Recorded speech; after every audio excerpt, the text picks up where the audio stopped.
Hello everyone and welcome to My Fantasy Journey, a channel dedicated to opinion-based fantasy book reviews. Today I'm going to be talking about a book which I think is considered a classic if I'm not mistaken. A lot of people love this book, and it's one of those books that I had heard of before, especially because of reasons that I will discuss later on, but that I never really paid attention to. I never really considered reading for some reason. I think that by the time that I heard, about it, I wasn't really like very interested in reading it. Like what the book was about didn't really catch my attention. So I never really, considered reading it until now, which is, some weeks ago when I actually read it. And let me tell you guys, I cannot believe I had not read this earlier. I am completely in love with this book. I absolutely loved it, and I feel like I would have loved reading this book back home in the countryside. I feel like this would have been one of those perfect books that would have like marked me and would, create like a special memories and something like that. So I'm kind of upset that I didn't come to it, beforehand, but I'm very glad that I gave it a read, and I feel like this is going to be one of those books that I'm going to read over and over again because I loved it that much, and it's a fairly short, easy read. So I'm very excited about this book. So yeah, with that being said, let's just get right into the review. So the book that I'm going to be discussing today is The Wind in the Willows by Kenneth Grahame.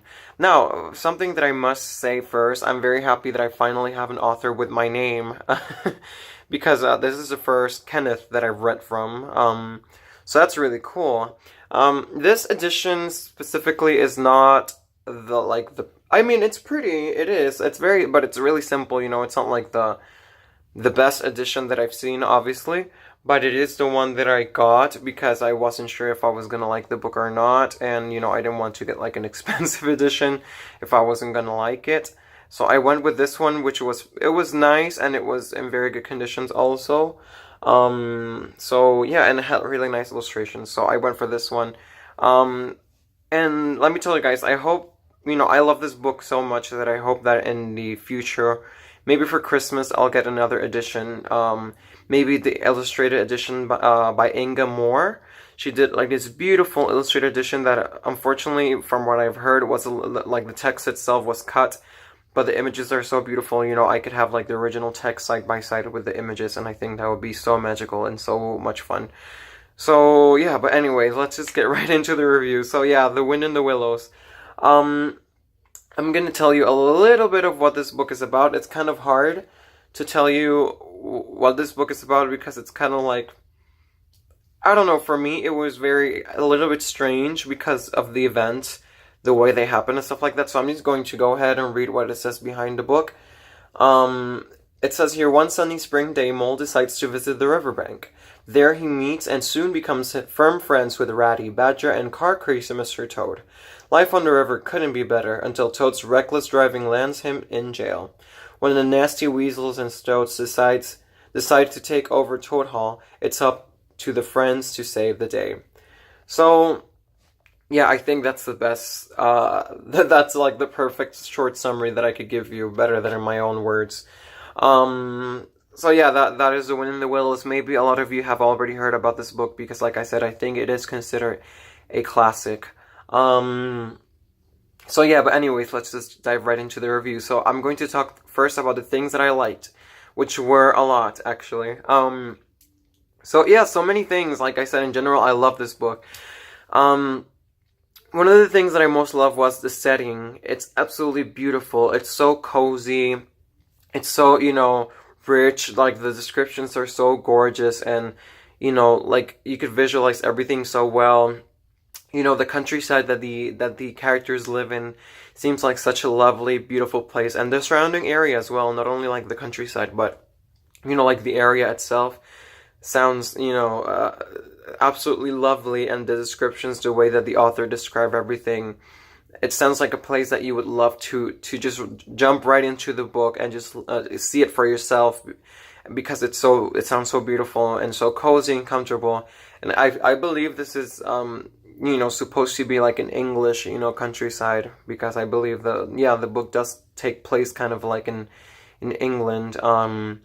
So yeah, the setting is something that I absolutely love. That's why I said that I would have loved this book back home, because I lived in the countryside myself, and I connected a lot of times books with my surrounding and music as well. So I feel like this book I would have connected a lot with my surroundings, even though I didn't live in England, and it wasn't the same, and it doesn't snow where I used to live and stuff like that.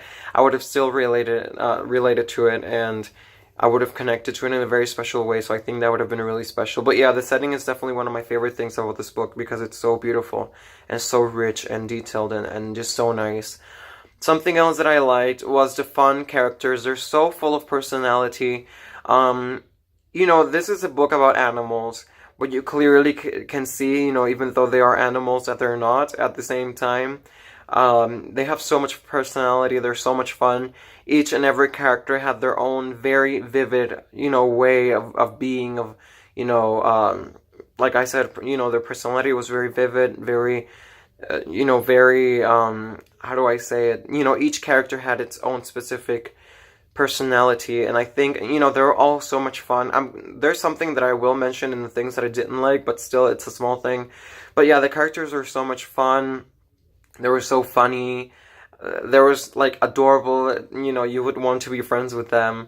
And yeah, so the characters were definitely something that I really liked as well. It made this book pop, and come alive, and you kind of like, feel like they're your friends and you want to read more from them. So I think that's something that was really, like, really charming and something that I liked a lot. Something else that I like, surprisingly, I don't know what I was expecting. Maybe it's because what year is this book from? I think it could be considered vintage. 1908. So it is very vintage. Very vintage, more vintage than I thought. Wow, it's older than I thought, actually. 1908. Wow. I thought it wasn't that old. But anyways, it's very well written. The writing is actually very beautiful. Like I said, the descriptions are very nice. And the writing I was so pleasantly surprised with. It was actually really nice, nicely written. So that was a special, very nice surprise. I don't know, I'm pretty sure this was meant to be a children's book. But, for being a children's book, I think it was really well written. But then again, it was like the older days and, it's like from England and whatever. So maybe that has to do with it. But it's a very well written book. So I like that and I appreciate that as well. Something else that I like I kind of mentioned before, is that this book is super fun and it's such a light-hearted story. It's something that you would read when you're feeling down, when you want a book that just will make you feel happy and silly and, and you want to go on this fun adventure and you want this quick read to get your mind off like the everyday life and stuff like that, even though they read about their everyday life in here. But it's such a light-hearted, such a fun book, and I love that about this. That's one of my favorite things about this book, because it was so cozy, so feel-good, so just so much fun, and it was so great. Like, I could just read this book over and over again, whenever you're feeling like down, or you read a book that was kind of depressing and you want something that's more fun and more lighthearted, pick up this book, because it is so much fun, and it's witty, it makes you laugh, it's cute, it's a fun adventure, it's beautiful, so it's like a lot of those good elements that because I personally love lighthearted, fun books as well. I like my dark books as well, but I also really like and appreciate like lighthearted fantasy and those kind of books that make you feel good and stuff like that, and that just put a smile on your face. So this is definitely one of those books, because it's so much fun and so lighthearted in its tone, and the things that go, and even though the things that are going on may be a little bit serious, it's still, taken in a very lighthearted way, and it just makes you laugh from the things that happen. So I like that a lot, and this book made me feel really good and really happy. So yeah, that's definitely a positive thing for me. Like I said, this is a quick read. Like I mentioned, this is only, let me see. Of course, it depends on your edition, but it's not even 200 pages long, actually. It is 189, so it's a very short read. If you're a super quick reader, you can read this in one day. I read it in two because I don't like to unless the book is really short, but I rarely finish a book in a day. Usually takes me two at least. But it's a very quick, it's a very quick read, so you could definitely pick this up whenever you're in a reading slump and you want a very quick read. This is definitely a good book for that because, yeah, it reads really easily, and even though, it's really well written and stuff like that, it's very, it flows really well. And it's so much fun that you just read it so quickly, so that's definitely something that I liked as well. I already mentioned this. This is a book about animals, but it's not at the same time. They're full of like human characteristics, So that was very interesting to see that they're so human, yet they're not, That was really interesting and very original, I think. The way that they lived. Of course, there were animal aspects because they were, after all, animals, but, a lot of it was like, most of it was like human. And I think that was really interesting, the way that the author mixed, like the animals and the human personalities and and the characteristics and stuff like that. That was really fun. Yeah, something else that I really like was that it gave me a very nostalgic and homey feel. I couldn't help feeling nostalgic when I read this book because it reminded me of home, like I said, of the countryside, of the green hills and pastures and crops and little houses in the distance and stuff like that. It reminds me of home. So, like I said, I feel like I would have loved this book back home, and I just couldn't help feeling nostalgic and a little bit, I miss my home every day, but I mean, it made me feel, it made me yearn my home in the country even more. So I like that because it kind of made me go back and connect myself to that, to that world, to that place that I miss so much. So that's definitely a good thing. And something that I did mention before, I didn't know about this book until I looked up this song. So my favorite band, I listen to a lot of genres of music, mostly metal, but I also love folk and medieval and Celtic and ethereal, that kind of stuff. And I have to say that my favorite band, even though I'm a metalhead, is Blackmore's Night. I don't know if you guys have heard of them. They're incredible. They're like a medieval rock, folk kind of band. Absolutely genius. I just love them so much. And they have a song called Wind in the Willows. So that's kind of how I discovered this book also. I remember looking up the song Wind in the Willows, and then I saw this book online. And I was like, oh, there's a book, like named the same way as this song, which I love, by the way. It's one of my favorite songs from them, and it makes me think of home, so I can't listen to it anymore because it would make me feel too depressed and too sad. But anyways, yeah, so I don't think they are related. I don't think Blackmore's Night took, this book as an inspiration. But still, the fact that they're both named the same, and like, I loved both and they both remind me of home, I think it's something very special. So yeah, that's just like a side note, something nostalgic that I wanted to say. And yeah, I just overall, I think it was just extremely enjoyable. It was extremely fun, extremely, I felt so joyous when I read it, and I just had so much fun, and I absolutely loved it. So overall, I just really liked this book, and it was extremely fun, and I could read this over and over again. But anyways, let's get to the things that I didn't like. So it was nothing too bad, honestly, nothing too bad that I didn't like. For me, it just didn't last long enough. It was too short for me. I wanted more, Sadly, there is and there isn't at the same time. I'll tell you a little bit about that in a minute. But of course, the author itself didn't write a sequel to this or anything, so that's kind of sad. So I just felt like it was too short, and I just wanted more because it was just so much fun. I didn't want it to end, so that's something that for me was a little bit of a drawback. Something else that I didn't like, not that I didn't like, but that sometimes got me a little bit like, was one of the characters, the Toad. He was so crazy, too crazy a little bit. He was such an impossible character that sometimes it got me a little bit frustrated, but I think that is the author's point. So I think he did a good job with that, because I think it was his intention to make this character so impossible, so annoying, so hard-headed, so, just like it drives you insane because he just won't listen, and he's just so kind of conceited and just so crazy and ambitious, and you know, he has like his head on the clouds, and yeah, sometimes it got a little bit too irritating, but I think that was the point, and I still thought he was a fun character, so it wasn't something that really made me dislike the book in any way, but just something that I thought I might include in this area.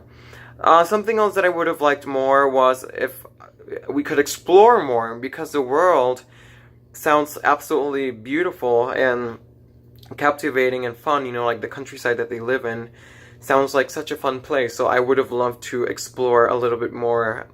Even though we do explore, I never really felt stuck in the book or anything, but I would have liked to explore even more from their surroundings and the countryside and stuff like that.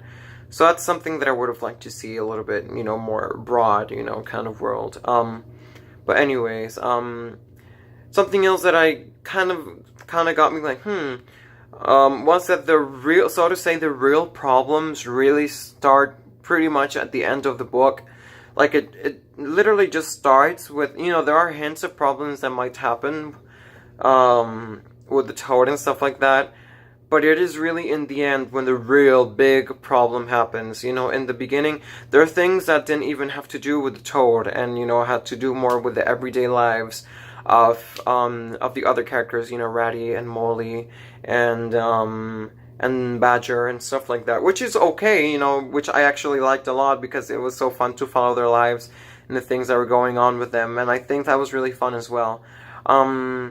But yeah, but the real problem actually starts literally right in the end, and you know, the same way it quickly starts in the end, like right when you're almost finishing the book, it gets resolved, and it's like boom, and then the book ends. So that was kind of a strange method, to include like a climax, a real problem in the book, but still, it wasn't something that really like troubled me too much, you know, or anything. I still enjoyed reading about the lives of the other characters. And, you know, like I said, Toad sometimes was a little bit impossible, so maybe it was better if he kept, like, the real problem to the end. But still, it wasn't something that really irritated me that much. And something else that for me was kind of weird and a little bit interesting, I don't want to discuss it too much because maybe, I don't know, I don't feel like maybe it's so appropriate to discuss in this book. I'll just hint it. There's like this really fishy theory with the characters. There's something really, really weird with the characters themselves. Like, they're all male. Like, two of the friends live together all of a sudden. And, you know, of course, like, I don't want to have, like, a cynical mind or, you know, or, like... But it just felt like that. It kind of felt a little bit strange. And then I kind of looked up some information. Then there was, like, the scholar that also wrote about it that way, that had his theory. I don't want to mention it like specifically to the point. Maybe you guys know already what I'm talking about if you read it. So I was like kind of like, that's kind of weird, the way that, you know, they treat each other a little bit, and the way that all of a sudden these two characters come to live together, the lack of, you know, kind of female characters and stuff like that. It was just a little bit strange, but it wasn't anything that made me dislike the book at all. Actually, I didn't really pay attention to it. I just kept enjoying it. But for me, it was just a little bit strange. It was like, is there something hidden in there or something like that? Which, you know, was interesting. It just kept me thinking. But I don't know, you know. I don't know that was the author's intention or whatnot. But it wasn't anything that was really important, and nothing that really made me feel, you know, nothing that made me dislike the book more. Actually, it was just an observation that I had, and I might be wrong. Maybe, you know, as a kid you wouldn't notice, but as an adult, you know, when your mind grows a little bit more advanced, you know, and like I said, I don't want to sound cynical or you know, or stuff like that, but that was just an observation. I don't know, maybe, you know, but it's not important, whatever. Anyways. So yeah, that's pretty much the things that I didn't like about this book, which were very minimal, and I mostly enjoyed everything. So, who would I recommend this to? I don't know. If you love animal books, obviously, this is not like, I wouldn't say that it's a very well, actually, there are fantasy elements. There's a part that's very fantastical. but it's not like high fantasy, you know. Of course, if it takes place in England, it's not really high fantasy. But if you're into animal books, you know, like fantasy books with talking animals, if you are very much into witty, fun, light-hearted, quick reads, then definitely give this a try. Yeah, if you like funny books, books that make you feel good, that are silly, if you love like countryside like I do, and you know you are looking for like a cozy, fun, friendly book, then definitely give this book a try. Who would I not recommend this to? If you're into very hardcore, you know, high fantasy with a lot of action, very complex characters, and just something that's very involved, you know, that like requires a lot of concentration, a lot of thought, a lot of meditation, a lot of thinking, you know, and it's more complex in structure and language, and you know, and how do you say it? You know, like the characters are more complex, the plot also, and stuff like that. Then maybe you'll find this book pointless and boring. But I absolutely loved it. Loved it. So, what would I give this book? I would give it a 5 out of 5. But because of those little things, that little list there, I'm not going to. So I'm going to give it a 4.8 because I feel like a 4.5, you know. Well, I'm gonna give it a 4.7 actually, in between, you know, 4.5 and 5 stars, more or less. So yeah, 4.7 out of 5. I know it's kind of like a weird rating. Like I said, I would give it a perfect rating if it wasn't for that. But anyways, I absolutely love this book. I cannot wait to read it again. And like I said, it doesn't have a sequel per se of the same author, but I do own other sequels made by other authors, like The Willows in Winter and A Fresh Wind in the Willows. I do have those too, and I cannot wait, you guys. I cannot wait to read them. I hope that I like them as much as this. Of course, it's not going to be the same because it's not by the same author, but I hope it's close enough. So yeah, The Wind in the Willows by Kenneth Grahame. If you haven't read this book, please give it a try. I absolutely loved it, and I cannot wait to read it again. So yeah.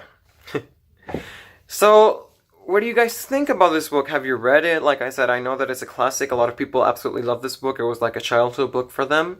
So have you read this book? What do you think about it? Do you agree with me? Do you disagree?